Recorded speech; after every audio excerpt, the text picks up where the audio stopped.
तो नमस्कार आप सभी को। तो आज है हम लोग का video number 4 that is called reinforcement learning. और आज हम लोग ये जानेंगे कि रीइंफोर्समेंट लर्निंग होता क्या है। ये हम लोग का मशीन लर्निंग ट्यूटोरियल का लेक्चर नंबर 4 है।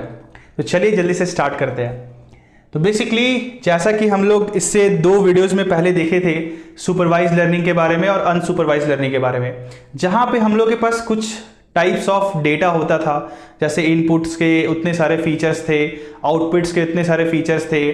फर्दर अनसुपरवाइज में लर्निंग में हम लोगों ने देखा कि हम लोग के पास अनलेबल डेटा सेट्स रहता था, जिसमें हम लोग सिमिलैरिटी को कॉम्पीट करते थे और फाइंड करते थे कि कौन सा ग्रुप्स क्या चीज़ को बिलोंग करता है और कौन सा ग्रुप्स क्या चीज़ को बिलोंग करता है। बट ये जो रीइंफोर्समेंट लर्निंग है ना, ये सबसे अलग है। ना ही से सुपरवाइज लर्निंग से कोई मतलब है, ना ही अनसुपरवाइज लर्निंग से मतलब है। ये अपने आप में ही एक advance level of AI and machine learning है, जो कि आप ये चीज़ से समझ सकते हो कि बेसिकली ये होता ना कि एक हार्डवेयर या कॉम्प्लेक्स प्रॉब्लम, या आप ये बोल सकते हो कि रियल टाइम का ह्यूमन को कॉम्पीट करने का, मतलब जो ह्यूमन का इंटेलिजेंस है और मशीन का इंटेलिजेंस है, उसको 2 तरीके से हम लोग फाइंड कर सकते हैं कि क्या ह्यूमन जो है मतलब मशीन्स के मामले में उससे तेज है या मशीन ह्यूमन के मामले में उससे तेज है। तो ऐसा ऐसा करके हम लोग समझ सकते हैं। तो ये आप पहले समझो कि रीइंफोर्समेंट लर्निंग क्या होता है ये और ये काम कैसे करता है। It works on a feedback based process in which AI agent, basically a software component, automatic explore its surrounding by hitting and trial, taking actions, learning from experiences and improve performance. तो ये चीज़ आप समझो ना कि एक reinforcement learning में ना basically एक हम लोग का मॉडल होता है। जैसे आपको अनसुपरवाइज सुपरवाइज लर्निंग में पढ़ाया कि उसके पास भी एक मॉडल था, मशीन लर्निंग मॉडल था। बट यहाँ पे ना एक एजेंट का काम होता है। अब आप बोलोगे एजेंट क्या होता है, तो एजेंट ना बेसिकली एक सॉफ्टवेयर कंपोनेंट्स होता है। सॉफ्टवेयर कंपोनेंट्स बोले तो जैसे कि हम लोग कोई कोडिंग करते हैं ना, तो कोडिंग में हम लोग किसी भी चीज को एक वेरिएबल मानते हैं कि ये वेरिएबल का काम एडिशन के तौर पे आएगा, ये वेरिएबल का काम फंक्शंस के काम में आ सकता है, अलग अलग तरीके से। इसी तरह ना यहाँ पे जो रीइंफोर्समेंट लर्निंग का जो सॉफ्टवेयर कंपोनेंट है ना, वो भी एक तरह का एक सॉफ्टवेयर टाइप का ही चीज है, जो कि मतलब रीइंफोर्समेंट लर्निंग में इस वे में काम आता है ना कि अपने वो ओवरऑल इन्वायरमेंट्स के एक्सपीरियंस से मतलब समझता है। जैसा कि आपको मैं एग्जांपल बताता हूँ। मान लो एक रूम है, जिस रूम में अभी हम लोग पढ़ रहे हैं, मान लो यहाँ पे हम लोग एक रोबोट्स को आके प्लेस कर देते हैं, करेक्ट। तो रोबोट्स का टास्क क्या रहेगा ना कि एक एम्प्टी रूम रहेगा, खाली तो रूम यहाँ पे है। अगर हम लोगों ने लाइट बंद कर दिया तो एज अ ह्यूमन हम जान सकते हैं कि हम लोग को इस वे में चलना, इस वे में चलना, इधर चलना है, उधर चलना है, और हम लोग का टास्क ये है कि हम लोग को गेट खोल करके बाहर निकलना है। तो एज अ ह्यूमन बीइंग हम लोग ये काम कर सकते हैं, करेक्ट। लेकिन क्या सोचो, क्या ये रोबोट्स काम कर सकता है? वो रोबोट्स एक्चुअली लर्न कैसा करता होगा, सोचो। हाँ, तो अब समझ गए आप कि रोबोट्स कैसे। तो रोबोट्स कैसे काम करता है ना, उसको अगर एक मतलब जहां पे लाइट नहीं है, एक एम्प्टी रूम में अगर एक रोबोट्स को बैठा दिया जाए ना, उसका टास्क क्या रहना का, उसका टास्क रहने का कि एक गेट से बाहर निकला। तो रोबोट्स क्या करता है ना, हर एक एक्शंस को परफॉर्म करता है। मान लो कि एक यहाँ पे था रोबोट्स, एक फॉरवर्ड एक्शन लिया तो जाकर वो दीवार से टकरा गया, फिर से आके अपना वो इनिशियल पोजीशन जहां से वो स्टार्ट किया था वहीं पे आ जाएगा। तो रोबोट्स क्या कर रहा है ना, एक फर्दर मोर मतलब फॉरवर्ड एक्शन ले रहा है, दीवार से टकराया, वो वापस आ गया। दीवार से जब टकराया ना, जिस टाइम वो दीवार से टकराया, वो समझ गया कि अगर इस फॉरवर्ड में अगर हम जाएंगे ना, तो यहाँ पे गेट हमको नहीं मिलेगा, बिकॉज उस साइड मेरा गेट है ही नहीं, गेट हम लोग का यहाँ पे है, आप जान रहे हो। तो यहाँ से रोबोट यहाँ गया, दीवार से टकरा गया, वापस इनिशियल पोजीशन में आ गया।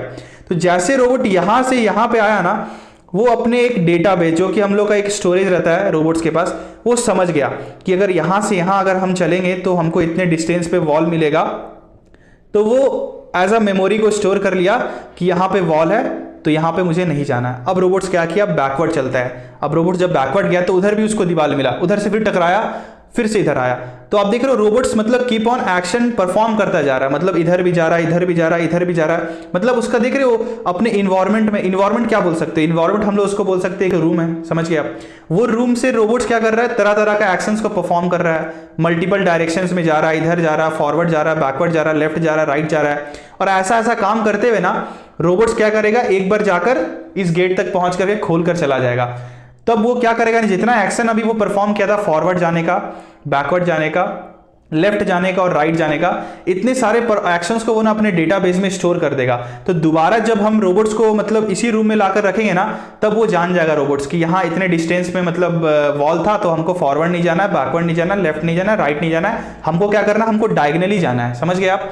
तो डायगनली करते करते करते रोबोट्स यहाँ पे आएगा और यहाँ से निकल जाएगा। तो आप समझो, देख रहे हो, एज अ ह्यूमन बींग की तरह ये लर्न करने की कोशिश कर रहा है। जैसे आप एक और एग्जाम्पल में समझता हूँ, आपको और भी अच्छे तरीके से क्लियर हो जाएगा। मान लो एक हम लोग जब बचपन में बच्चे थे, तो हम लोग तो चलने जानते नहीं थे, इतने छोटे हम लोग बच्चे थे, इतने छोटे बच्चे थे, तो हम लोग चलने नहीं जानते थे। तो हम लोग चलना कैसे सीखे थे? हम लोग पहले चलते थे, फिर गिरते थे, फिर खड़ा होते थे, फिर चलते थे, फिर गिरते थे। तो हम लोग क्या करें ना, कीप ऑन मतलब ट्राइंग कर रहे हैं। करेक्ट? हम लोग मतलब अपने एक्शन से सीख रहे हैं कि अगर हम लोग 2 स्टेप चलेंगे, फिर गिरेंगे, फिर हम लोग को खड़ा होना है। अपने हाथ से हम लोग सपोर्ट लेते थे, तो खड़ा होते थे, फिर चलते थे। तो आप समझ रहे हो, एक ह्यूमन की तरह रोबोट्स भी यहाँ काम कर रहा है। मतलब अपने इंटेलिजेंस से वो सीख रहा है कि हमको अगर चलना है तो ऐसे चलना होगा, लेफ्ट जाना है तो राइट जाना है, डायगनली जाना है तो हमको गेट मिल जाएगा। तो उसका मेन टास्क था गेट से निकलना, तो ऐसा मतलब वो निकल गया।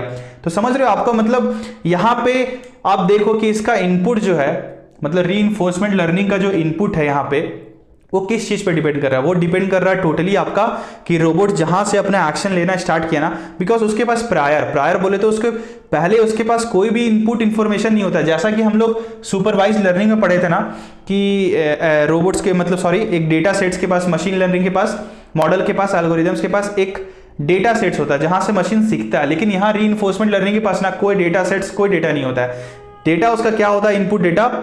रोबोट जैसा ही कुछ एक्शन परफॉर्म करना स्टार्ट कर देना, हिलना डुलना, बैकवर्ड जाना, अपने से पोजीशन को चेंज करना, गिरना तो खड़ा होना, तो वहीं से उसका क्या होता है ना, इनपुट स्टोर होना उसके ब्रेन में स्टार्ट हो जाता है। तो वो क्या करता है ना, मान लो एक स्टेप लिया, जैसे अभी मैं आपको एग्जांपल से बताया, तो उसका जो आउटपुट और इनपुट पता है कैसे डिपेंड होगा। मान लो कि अभी रोबोट्स यहाँ था, अब रोबोट्स यहाँ से फॉरवर्ड गया, ठीक है।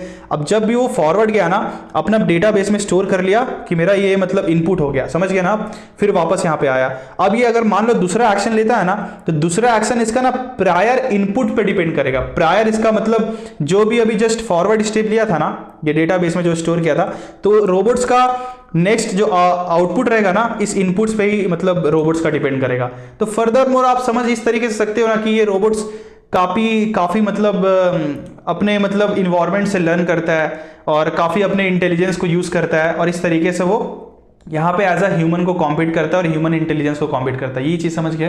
तो इसी के बारे में आपको फर्स्ट लाइन में ये लिखा हुआ है कि it works on a feedback based process. Feedback based process बोले तो कि कुछ भी मतलब काम करना, एक्शन करना और उससे कुछ फीडबैक लेना कि क्या ये काम जो था मुझे अपने टास्क तक कंप्लीट करने में ये काम मेरा हुआ। इन विच एआई एजेंट जैसे मैंने आपको बोला ना सॉफ्टवेयर कंपोनेंट्स के बारे में, तो इसका एक समझ सकते हो कि एक मतलब सॉफ्टवेयर में ही रोबोट्स का एक लिखा हुआ होगा, कुछ सॉफ्टवेयर का मतलब छोटा सा पार्ट, उसका यही काम रहेगा कि मतलब बार बार अपने एक्शंस को परफॉर्म करना और बार बार उससे लर्न करना।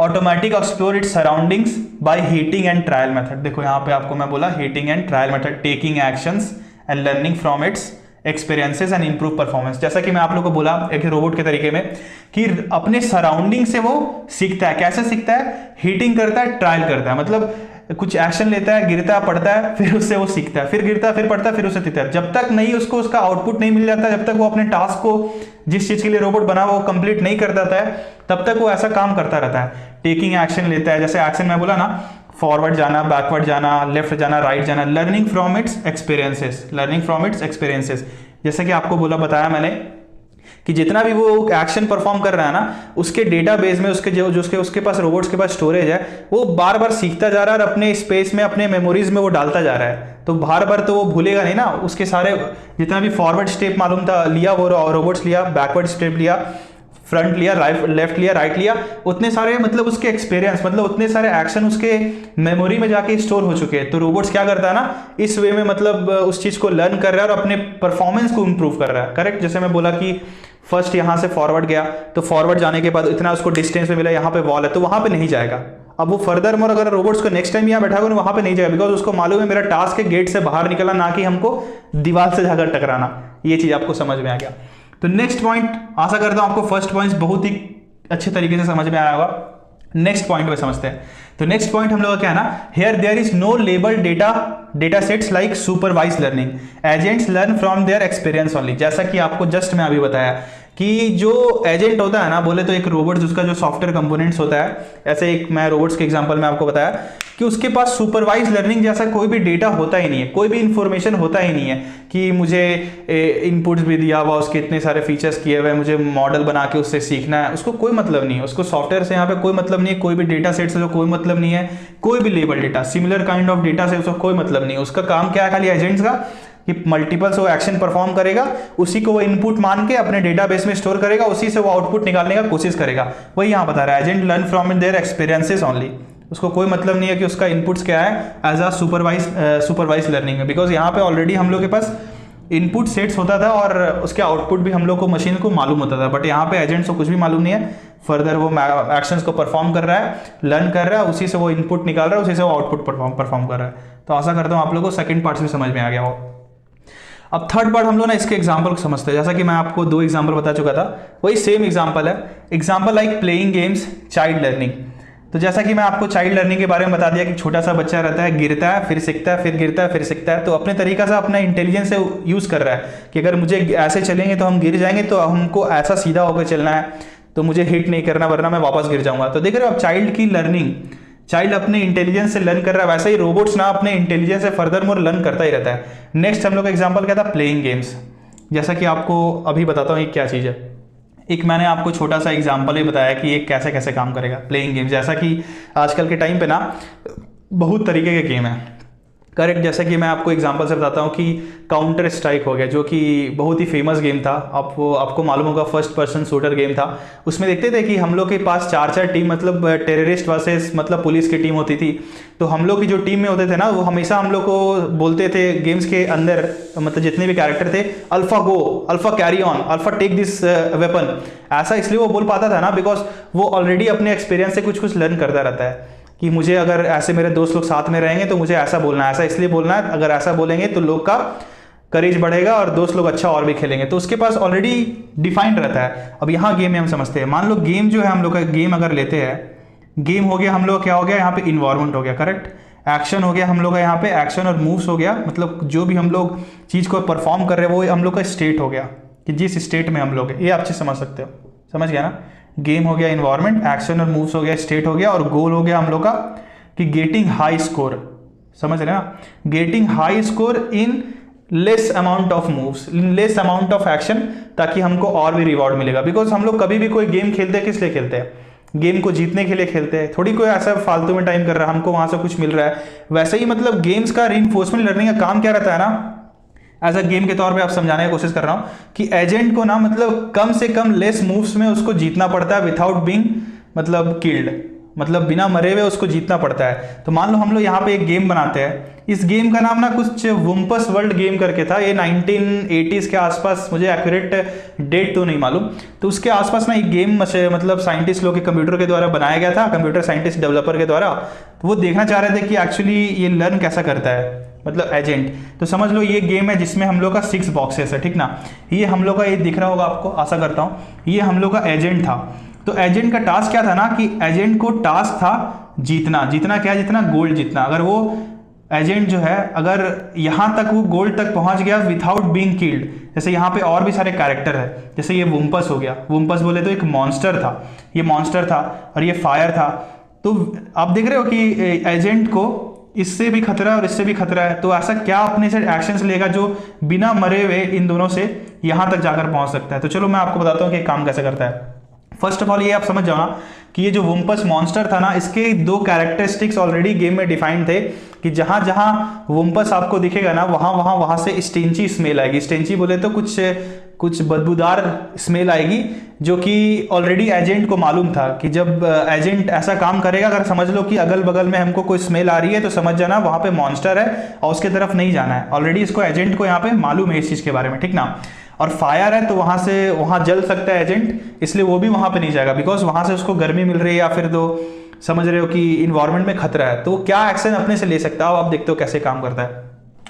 इसका काम क्या ना, गोल्ड तक पहुंचना। गोल्ड बोले तो यहां से वो जीत गया, ठीक ना। तो मान लो ये एजेंट है, तो एजेंट क्या ना, फर्स्ट फॉरवर्ड ऐसे लिया, मतलब एजेंट यहाँ पे आया, ये जो था ये मतलब एजेंट बोले तो सॉफ्टवेयर कंपोनेंट्स गेम में जो दिखाया गया था यहाँ पे पहुंचा। अब जब यहाँ पे ये पहुंचा ना, तो इसको बगल से स्टेंची स्मेल आने लगी। स्टेंची स्मेल इज इक्वल टू, मैं बताया कि वहाँ से कुछ समझ गया, ये एजेंट समझ गया कि यहाँ पे सामने यहाँ पे मॉन्स्टर है, इसलिए मुझे सामने नहीं जाना है वरना वो मॉन्स्टर मेरे को मार देगा। तो एजेंट समझ गया कि इधर मुझे नहीं जाना है। तो एजेंट यहाँ से क्या लर्न किया, यहाँ से ये लर्न किया कि यहाँ पे स्टेंची स्मेल आ रही है, यहाँ पे मॉन्स्टर है, मुझे यहाँ नहीं जाना है। अब एजेंट देखो मालूम है कि ये स्टेप में हमें इस बॉक्स में यहाँ पे तो प्रेजेंट में हूँ, यहाँ से यहाँ पे गया, लेकिन यहाँ से यहाँ नहीं जाना है, मॉन्स्टर है, तो वहाँ पे जाता भी नहीं है वो। अब क्या किया ना, अब फॉरवर्ड देखा, मान लो एजेंट है तो एजेंट के हिसाब से ये फॉरवर्ड हो गया, जहाँ से स्टेंची स्मेल आ रही थी वो समझ गया वो मॉन्स्टर है। अब एजेंट ना थोड़ा अलग अपने आप को शिफ्ट करने की कोशिश करता है। मान लो एजेंट का भी डायरेक्शन इधर था, अब वहाँ से समझ गया वो कि खतरा है, तो अब एजेंट यहाँ पे आ गया, समझ गए। अब एजेंट जब ऊपर देखा ना तो ये बॉक्स पूरा खाली था, यहाँ पे ना फायर था, ना भी मॉन्स्टर था, ना ही कुछ भी था। तो एजेंट सॉरी, एजेंट यहाँ से समझा ना कि मुझे यहाँ से कोई भी खतरा नहीं है। मतलब यहाँ से डेवलपर लोग के द्वारा ऑलरेडी गेम में डिफाइंड था कि जब भी कोई भी चीज़ नहीं रहेगा, ना स्टेंची स्मेल और ना ही फायर रहेगा, तो समझ जाना वहाँ पे सेफ प्लेसेस है, मतलब वहाँ पे हम जा सकते हैं, उस जगह पे प्लेस पे हम जा सकते हैं गोल्ड को जीतने के लिए। तो एजेंट क्या किया ना, सीधा यहाँ पे आ गया, समझ रहे हो। यहाँ तो वापस जा नहीं सकता बिकॉज उसको मालूम है, तो यहाँ से ऑलरेडी लर्न कर चुका। अब एजेंट यहाँ पहुँच गया। जब यहाँ पे एजेंट, ये बंदा जो था यहाँ पहुँच गया, बंदा सॉरी मैं बोल रहा हूँ, ये जो एजेंट है सॉफ्टवेयर कंपोनेंट, जब यहाँ पे पहुँच गया तो उसके लेफ्ट में भी थे, सॉरी उसके राइट में भी थे, उसके लेफ्ट में भी थे। तो राइट में जब देखा ना, सॉरी लेफ्ट में जब देखा तो उसको फायर मिला, बिकॉज फायर को मालूम था कि एजेंट को मालूम था जब भी मुझे फायर मिलेगा तो वहाँ से गर्मी मुझे मिलेगी और जहाँ पे जाऊँगा तो मैं गिर के मैं जल सकता हूँ, मैं मर सकता हूँ। तो एजेंट ना इधर नहीं गया, इधर एजेंट नहीं गया, इधर तो खैर नहीं गया था स्टार्टिंग में, एजेंट इधर नहीं गया बिकॉज उसको मालूम है। ये इन्फॉर्मेशन था, ये भी लर्न कर लिया एजेंट, पहले तो इसकी इन्फॉर्मेशन लर्न कर चुका था, अब यहाँ पर भी एजेंट लर्न कर दिया। अब क्या किया ना, स्टेप से अब वो फॉरवर्ड जाने का कोशिश किया, यहाँ से फॉरवर्ड जाने की कोशिश किया। अब देखा ना एजेंट कि यहाँ पे गोल्ड है, मतलब यहाँ पे हमको विन का मिल रहा है, यहाँ पे मैं जीत रहा हूँ, मुझे यहाँ से रिवॉर्ड मिल रहा है। तो एजेंट क्या किया ना, सीधा पीछे ना जाकर सीधा आगे गया और यहाँ पहुँच के एजेंट बोला हिप हिप हुर्रे मैं जीत गया, और उसको यहाँ पे रिजल्ट मिल गया और उसको वहाँ से रिवॉर्ड मिल गया। रिवॉर्ड इन द सेंस में क्या मिला कि बोलते थे ना पबजी गेम में विनर विनर चिकन डिनर, उस टाइप का एजेंट को समझ लो, यहाँ पे गोल्ड मिल गया, बहुत शाइनी ग्लिटरस गोल्ड मिल गया, वो जीत गया। तो आप देख रहे हो, अब जब नेक्स्ट टाइम यही एजेंट को यहाँ पे फिर से वापस में गेम में रखेंगे ना, तो रैदर देन बीइंग किल्ड, मतलब बिना मरे हुए एजेंट तुरंत जाएगा और गोल्ड को जीत जाएगा। क्यों ऐसा कर पाएगा ये एजेंट, बिकॉज उसको मालूम है कि सबसे शॉर्टेस्ट वे में गोल्ड तक पहुंचने का रास्ता क्या है, यहाँ जाना, फिर ऊपर जाना और यहाँ जाना। तो आप देख रहे हो,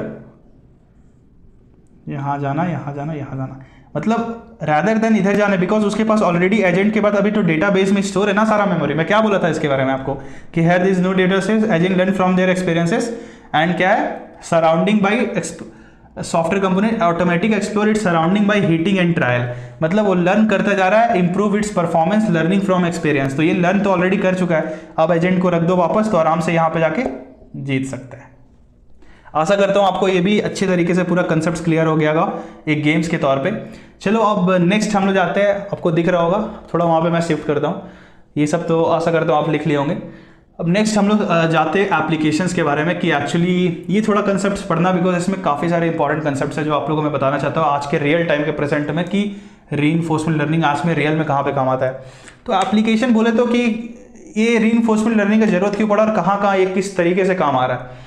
तो सबसे पहले ना आप एप्लीकेशन ये समझो कि ये आजकल के टाइम में एक रोबोटिक्स का फील्ड में काम आता है। रोबोटिक्स इन द सेंस कि रोबोट्स आप देखते होंगे, रोबोट्स कई सारे रोबोट्स है, उसके कई सारे मूवीज भी देखते होंगे, ट्रांसफॉर्मर देखते होंगे, इंडियाज की मूवी हो गई कि चिट्टी रोबोट देखेंगे, और कई सारे में ऐसे मूवीज बनाए गए।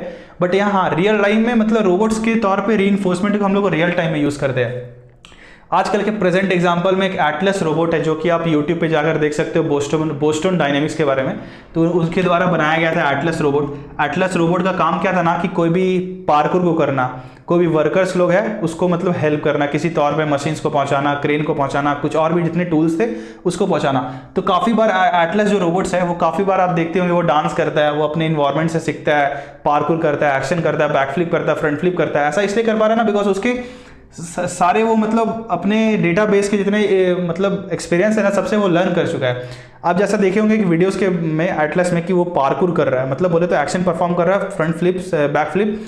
तो आप देखते हो, आपको तो फर्स्ट टाइम में वीडियो दिखाया कि वो एटलस ऐसा काम कर रहा है, लेकिन उससे पहले ना एटलस कई बार एक्शन करते हुए गिरा है और उसको मालूम है कि अगर इस इतने तौर पे मैं गिरा तो मेरी जो यहाँ से यहाँ की मतलब 3D प्लेन में वेक्टर जो हम बोलते हैं degree of freedom. Degree of freedom के बारे में अभी मत जानो, बिकॉज वो रोबोटिक्स का भी एक अलग कंसेप्ट है।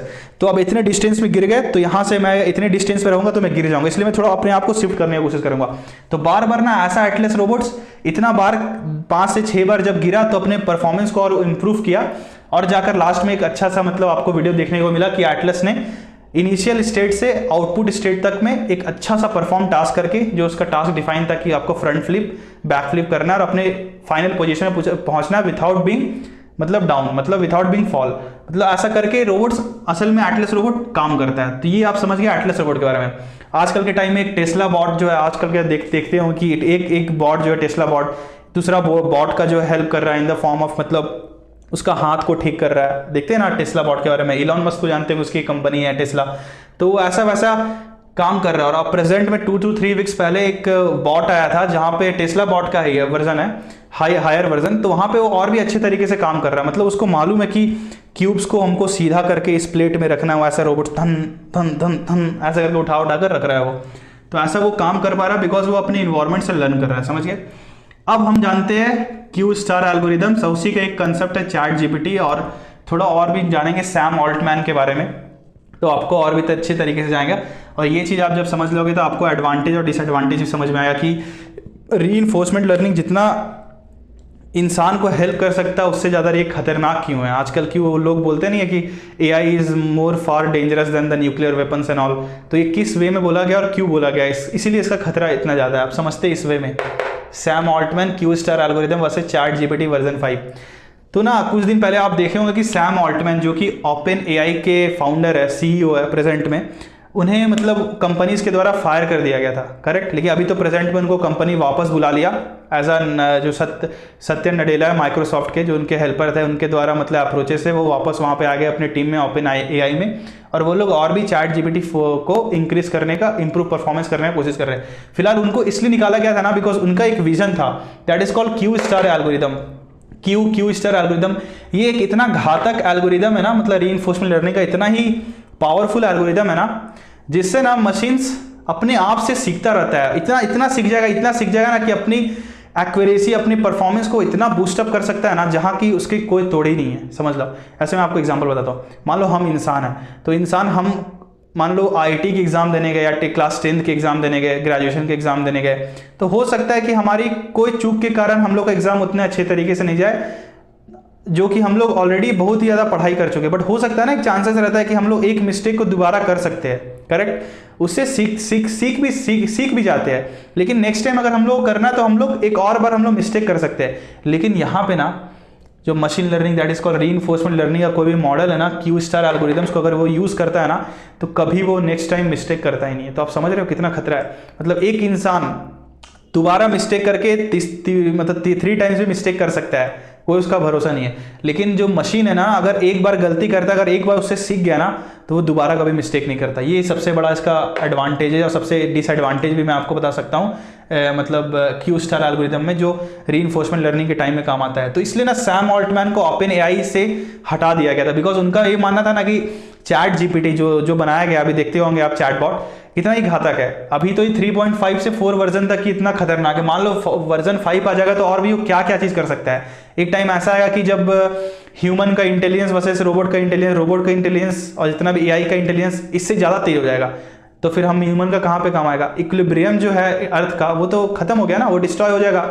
मान लो कभी आने वाले टाइम में ये सॉफ्टवेयर जो चैट जीपीटी वर्जन 5 वो रूल करने लगा, खुद से वो रोबोट्स बनाने लगा, एक दूसरे का हेल्प करने लगा, और कल होके हम लोग कुछ कर दे तो फिर क्या हम कर सकते हैं। इसलिए इस चीज़ को खटाने के लिए ना क्यू स्टार एल्गोरिदम्स को एक कम वे में यूज़ करने की कोशिश किया गया सैम ऑल्टमैन के द्वारा। जो एक इक्विटी साइन हुआ, उसके बाद इन लोग बोले कि हम वापस से अपने सीईओ को सैम ऑल्टमैन को अपनी कंपनी में रखेंगे, और इस चीज़ को हम लोग वापस एक कम वे में यूज़ करेंगे, जो एक ह्यूमन को काम अच्छे तरीके से आ जाए। बिकॉज कोई भी चीज़ टेक्नोलॉजी बनाया जाता है इंसान के काम के लिए बनाया, ना कि उसके सोसाइटी को इम्पैक्ट करना है या हार्मफुल डिजास्टर के लिए, ये सब चीज़ के लिए नहीं बनाया जाता है। तो इसलिए समझ जाओ कि सैम ऑल्टमैन को क्यू स्टार एल्गोरिदम जो चैट जीपीटी वर्जन 5 बनाने वाले थे, उनके लिए उनको हटाया गया था।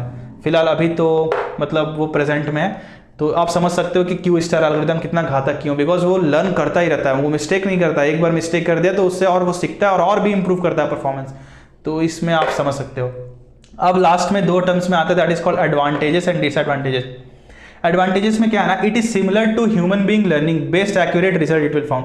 जैसा कि आपको मैं बताया कि अभी जस्ट एग्जांपल में कि सिमिलर टू ह्यूमन बीइंग, हम ह्यूमन जैसे जितने भी बड़े हुए इंसान में ना, हम जितने इंसान बड़े हुए अभी तक, जितने भी आपकी एज होगी मेरी एज होगी, तो हम लोगों ने ना अपनी लाइफ से एक्सपीरियंस से सीखा है, करेक्ट। जैसा कि मैं एक चाइल्ड के बारे में बताया कि लर्न करता है, गिरता है, सीखता है, गिरता है, सीखता है, बढ़ता है, स्टडी करते हैं तो और भी स्टडी करते हैं, और भी किसी एरियाज में हमको फाउंड करना अपने टेक्नोलॉजीज को, उस चीज़ को, एरियाज को स्ट्रॉन्ग बनाते हैं और आगे बढ़ते रहते हैं, समझ गया ना। वैसे ही बेस्ट एक्यूरेट रिजल्ट फाउंड करता है। जैसे कि आपको बताया कि रोबोट्स ना गलती नहीं कर सकता, ह्यूमन लर्न को तो करता है, लेकिन मान लो नेक्स्ट टाइम से कुछ गलती करने मिला, जैसा कि बताया आपको, तो वो कर सकता है, लेकिन यहाँ पे रोबोट्स नहीं कर सकता। रोबोट्स क्या करता है कि एक बार अपने मिस्टेक से सीख गया, दोबारा वो मिस्टेक कभी नहीं करता है। ये एक एडवांटेज आप समझ गए। अब चलो डिसएडवांटेज में समझता हूँ। डिसएडवांटेज क्या है ना, too much learn can weaken और डिस्ट्रॉय द रिजल्ट। जैसा कि आपको मैं बताया कि क्यू स्टार एल्गोरिथम्स के बारे में, मान लो जो रीइंफोर्समेंट लर्निंग के द्वारा कोई भी मॉडल बनाया गया था, वो इतना ही ट्रेंड हो गया, इतना ही उसकी आईक्यू लेवल बढ़ गई कि वो मतलब आउटपुट देने छोड़कर कुछ और दे रहा है, आउटपुट नहीं दे रहा है जो कि उसका डिजायर टास्क था, वो कुछ और ही गड़बड़ी कर दे रहा है, बिकॉज वो ऑलरेडी इतना ट्रेंड और लर्न हो चुका है। समझ रहे हो ना। जैसे आपको बताया कि destroy the result, it can destroy and weaking the output. Basically कुछ भी हम लोग मॉडल टेक्नोलॉजी बना रहे हैं, हम लोग को आउटपुट चाहिए, करेक्ट। हम लोग को ये नहीं चाहिए ना कि हम लोग को इस चीज़ से डिस्ट्रॉय द रिजल्ट कर रहा है, वीकेन कर रहा है, ये कर रहा है। तो आप समझ सकते हो इसके डिसएडवांटेज क्या है, समझ गए आप। तो आशा करता हूँ आपको ये वीडियो बहुत ही अच्छा लगा होगा, और अच्छा लगा हो तो please make sure to like and subscribe my videos. और आपको नेक्स्ट वीडियोस में पढ़ेंगे कि what are the life cycle of machine learning, because ये रीइंफोर्समेंट लर्निंग जो कि third type and most important types था मशीन लर्निंग का, वो आज यहाँ पे खत्म हो चुका है। नेक्स्ट में हम लोग आएंगे कि लाइफ साइकिल क्या होता है, और फर्दर मोर क्लासेस में थोड़ा पाइथन और उसकी इतनी लाइब्रेरी से नमपाई, पांडा, सीबॉन, मैटप्लॉटलिब उसको लाने का कोशिश करेंगे, और रियल टाइम में समझेंगे प्रैक्टिकल में उसको कैसे काम किया जाता है। सो धन्यवाद।